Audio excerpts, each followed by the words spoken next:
buhay raketera, buhay nanay, tatay. Ako pa lang magpapahinga alas, ano na mag-10 na ng gabi. Kasasara ko lang ng tindahan. Pagkatapos, ay, hindi pa lang kami tulog. Ay, ako pala.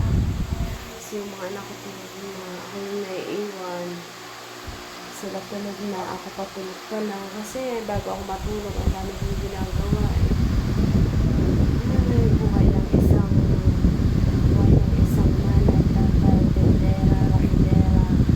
Hindi alaga ka ng baboy. Napakahirap guys, sobra. Pero dahil working mom ka, kakayanin mo talaga. Pero sa totoo lang, mahirap. Talagang mahirap.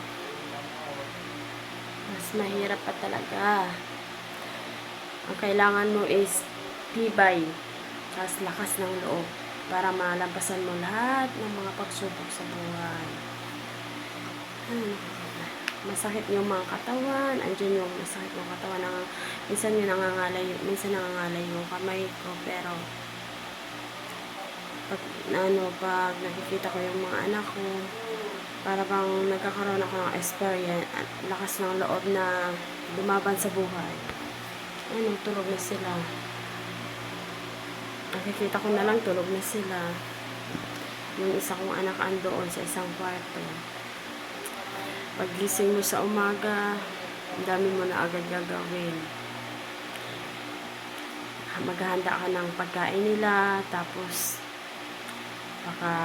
pagkatapos naglilinis ka ng bahay, tapos lalabas ka ng mga paninda. Ay, super nakakapagod talaga. Tapos pag ganitong oras pa, anong oras ka na natutulog? Alas 10 na, mag-aalas 10 na. Ayan.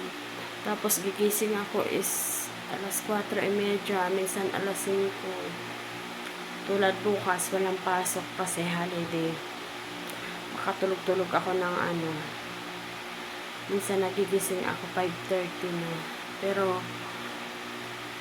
sinusubukan ko naman magising ng tanghali para makarelax naman ako, pero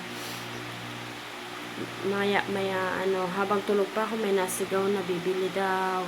Ayun, kaya nagigising din ako ng maaga. Halos di rin kumpleto yung tulog ko eh.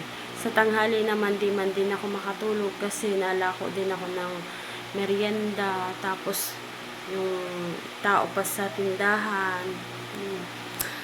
Super nakakapagod, pero kaya natin to. Thank you for watching guys. Tutulog na ako, medyo masakit yung mata ko. Babuch.